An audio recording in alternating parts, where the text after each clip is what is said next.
दोस्तों आज के इस वीडियो में हम बात करेंगे एक आर्मी पर्सन खुद से अपनी आईटीआर कैसे फाइल कर सकते हैं, यानी कि इनकम टैक्स रिटर्न खुद से कैसे फाइल कर सकते हैं।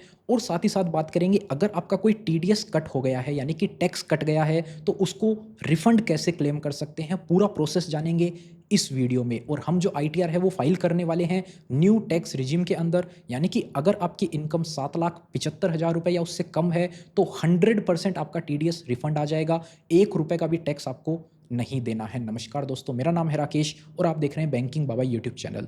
तो चलिए आज की इस वीडियो को शुरू करते हैं। अगर आपको हमारी सर्विस लेनी है, हमसे अपनी आईटीआर फाइल करवानी है तो ही स्क्रीन पर दिए गए नंबर पर कॉन्टैक्ट करें या डिस्क्रिप्शन में दिया गया लिंक है वहाँ पर आप अपना रजिस्टर कर सकते हैं। अगर आपको वीडियो से जुड़ा हुआ या कोई भी सवाल है तो वीडियो के कमेंट में जाके आप कमेंट कर सकते हैं। हमारी सर्विस लेनी हो तो आप कॉन्टैक्ट कर सकते हैं। देखिए आर्मी पर्सन कैसे अपनी आईटीआर फाइल करेंगे। सबसे पहले तो आपको इनकम टैक्स की वेबसाइट पे आके लॉगिन कर लेना है। अगर आपको पता है अपना लॉगिन आईडी पासवर्ड, नहीं पता तो आपको क्रिएट कर लेना है। कैसे क्रिएट करते हैं उसका लिंक आपको वीडियो के डिस्क्रिप्शन में मिल जाएगा। फर्स्ट टाइम आप फाइल कर रहे हैं तो आपको क्रिएट करना पड़ेगा, अदरवाइज आप फॉरगॉट करके अपना जो है अकाउंट में लॉगिन हो सकते हैं इनकम टैक्स की वेबसाइट पे। फिर आपको अपना फॉर्म 16 देख लेना है जो आपको कंपनी की तरफ से मिला, यानी कि आपको गवर्नमेंट की तरफ से जो फॉर्म मिलता है। उसके अलावा आपको इनकम टैक्स की वेबसाइट पे भी डिटेल चेक कर लेनी है। जो फॉर्म 16 में दी गई है वो यहाँ पर मैच कर रही है या फिर नहीं, कहाँ से मैच करनी है।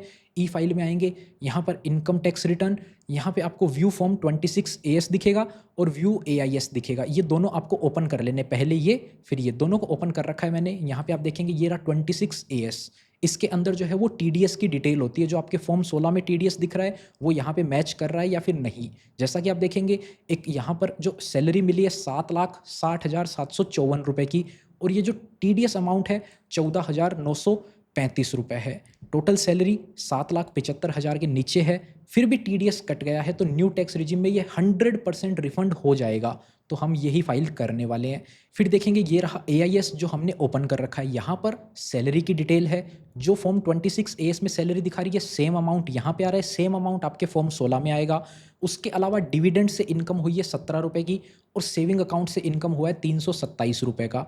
और बाकी जो है वो म्यूचुअल फंड को खरीदने बेचने की एंट्री है जहाँ पे अपने को लॉस हुआ है तो इसको अपन नहीं डालेंगे। अगर आपको प्रॉफिट हुआ है तो आपको ITR 2 फाइल करनी है और उसमें दिखाना पड़ेगा। उसका वीडियो हम जल्दी लेकर आएंगे जैसे ही ITR 2 स्टार्ट होती है। अभी तक स्टार्ट नहीं हुई है। अगर आप बाद में देख रहे हैं ये वीडियो तो हमारे चैनल पे जाके देख सकते हैं, हो सकता है ITR 2 का वीडियो भी आ गया हो। ये आपको 3 चीज़ डालनी है, सैलरी की इनकम, डिविडेंड की इनकम और सेविंग अकाउंट की इनकम। बस ये 3 चीज़ डालनी है। अब आ जाना है आपको यहाँ पर वापस से इस वेबसाइट पे। सबसे पहले आपको ई फाइल के ऑप्शन में जाना है, income tax return, file income tax return. अपने को ITR फाइल करनी है। कौन से साल की फाइल कर रहे हैं? 2024-25 फाइनेंशियल ईयर की। लेकिन यहाँ पर आपको असेसमेंट ईयर सेलेक्ट करना है तो 24-25 नहीं करना सेलेक्ट, 25-26 सेलेक्ट करना है। फाइनेंशियल ईयर 24-25 को ही असेसमेंट ईयर 25-26 बोलते हैं। ऑनलाइन तरीके से अपन फाइल करेंगे। कंटिन्यू पे क्लिक कर देना है, स्टार्ट न्यू फाइलिंग पे क्लिक करना है। अगर आप बीच में छोड़ देते हैं, कहीं पे काम आ जाता है, आपने आधी सेव करके फाइल करके छोड़ दी तो रिज्यूम भी करने का आपको ऑप्शन मिल जाता है। हर मिनट का डेटा जो है वो वेबसाइट पे सेव होता जाता है। स्टार्ट न्यू फाइलिंग पे क्लिक करेंगे। इंडिविजुअल रखना है क्योंकि अपन एक इंडिविजुअल हैं। उसके बाद में आपको यहाँ पे कंटिन्यू पे क्लिक कर देना है। ITR फॉर्म सेलेक्ट करना है। ITR 1 फाइल कर रहे हैं तो 1 सेलेक्ट करेंगे, प्रोसीड विथ ITR 1 ओके करेंगे। लेट्स गेट स्टार्टेड पे क्लिक करेंगे। पहला ऑप्शन आपको सेलेक्ट रखना है अगर आपकी इनकम 3 लाख रुपए या उससे ज़्यादा है तो, क्योंकि बेसिक एग्जाम्शन लिमिट 3 लाख की ही है। उससे ज़्यादा अपनी इनकम है तो पहला ऑप्शन सेलेक्ट रखेंगे, कंटिन्यू पे क्लिक करेंगे, ओके करेंगे।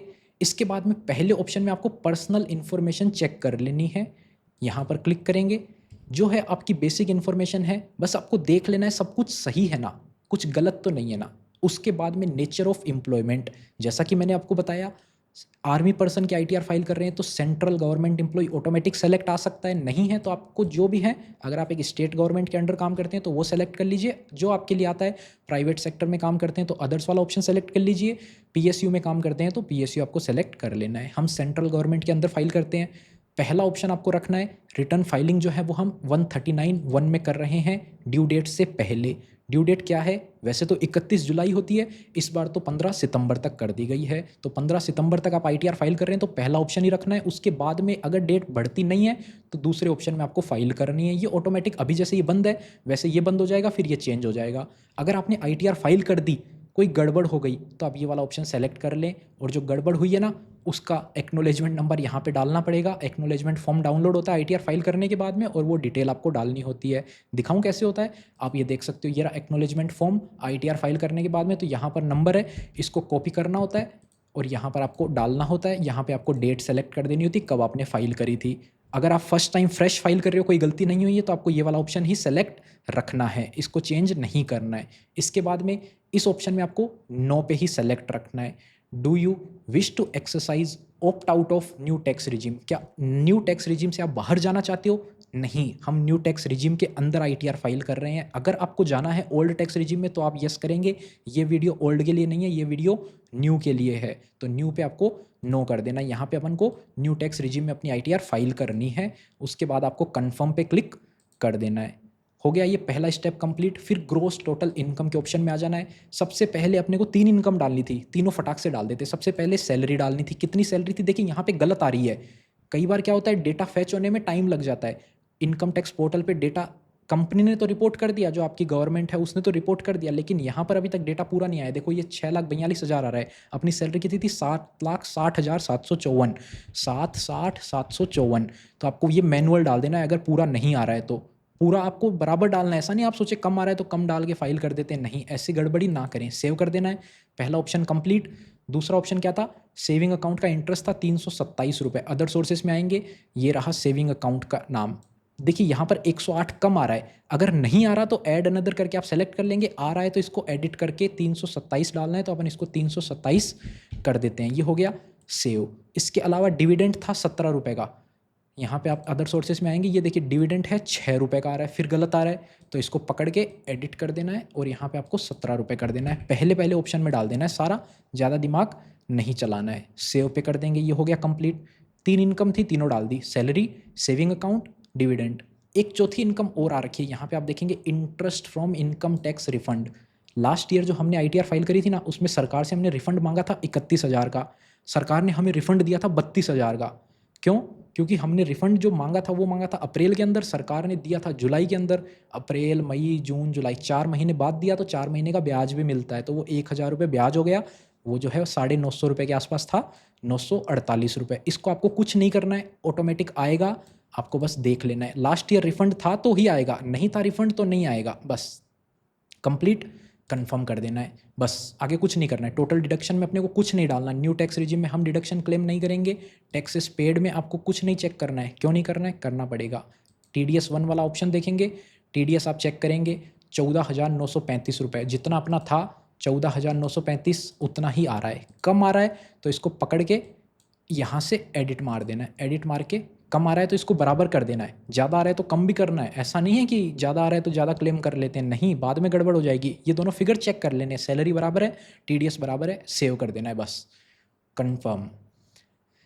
Verify your tax liability. 6,87,046 income हो गई। आप बोलेंगे अपनी इनकम तो 7,60,000 थी, तो उसमें से 75,000 की स्टैंडर्ड डिडक्शन मिल जाती है फ्लैट, तो अपनी इनकम कम हो गई। 7 लाख से कम इनकम आ गई है तो अपना टैक्स भी जीरो बनेगा। आप देखेंगे टैक्स बनता है 19,353, जिसपे की रिबेट मिल जाती है 87A की, 87A की रिबेट, और बाकी सब कुछ 0 हो जाता है। बाकी आप देखेंगे प्रोसीड टू वेरिफिकेशन, 14,940 रुपये का रिफंड अपने को मिल जाएगा। Preview and submit your return, इसको टिक करना है। यहाँ पे अपनी प्लेस का नाम डाल देना है। यहाँ पे अपनी प्लेस का नाम डाल दिया और आ जाना है नीचे प्रोसीड टू वैलिडेशन, प्रीव्यू, और आप इसको देख लीजिएगा अपनी सारी डिटेल्स सही है ना। कुछ गड़बड़ है तो वापस से बैक जाके एडिट कर दीजिए। Proceed to validation, ITR 1 validation successful. कोई भी गड़बड़ होएगी ना, यहाँ पे एरर आ जाएगा। अब उस एरर पे आपको लिंक मिलेगा, उस पर क्लिक करेंगे तो वो आपको उस स्टेप पे ले जाएगा। अगर आपको समझ में आता है तो खुद से कर लीजिए, नहीं समझ में आता है तो कमेंट कर दीजिए क्या एरर आ रहा है, हम आपको रिप्लाई कर देंगे। प्रोसीड टू वेरिफिकेशन, E-वेरीफाई नाउ और E-वेरीफाई लेटर है। अब आपको OTP के थ्रू सबमिट करनी है। E-वेरीफाई लेटर करते हैं ना आप, तो 30 दिनों के अंदर अंदर आपको सबमिट करनी कंपलसरी है। E-वेरीफाई नाउ करेंगे तो अभी का अभी आप आधार OTP से या फिर प्री वैलिडेटेड बैंक अकाउंट से या डीमैट अकाउंट से कहीं से भी आप वेरीफाई कर सकते हैं। अपन इसको E-वेरीफाई लेटर पे करते हैं और अपन कंटिन्यू कर देते हैं। ये अपनी ITR जो है वो सबमिट हो गई है। E-वेरीफाई कैसे करना है बाद में अगर आप करना चाहें तो इनकम टैक्स रिटर्न, E-वेरीफाई रिटर्न, यहाँ पे आप क्लिक करेंगे और E-वेरीफाई करेंगे। आधार ओटीपी का ऑप्शन आएगा, इस पे टिक करेंगे और कंटिन्यू करेंगे, एग्री करेंगे। आधार ओटीपी भेज दिया गया है, आधार ओटीपी डाल के आपको सबमिट कर देना है। इस वीडियो में इतना ही था। उम्मीद करते हैं आपको वीडियो पसंद आई होगी। अगर वीडियो पसंद आई तो वीडियो को लाइक करें। हमारे से अपनी आईटीआर फाइल करवानी है तो डिस्क्रिप्शन में लिंक और स्क्रीन पे नंबर मिल जाएगा, वहाँ से आप अपनी बुकिंग कर सकते हैं। मिलते हैं फिर किसी नए और इंटरेस्टिंग वीडियो में, तब तक के लिए अपना ख्याल रखिएगा।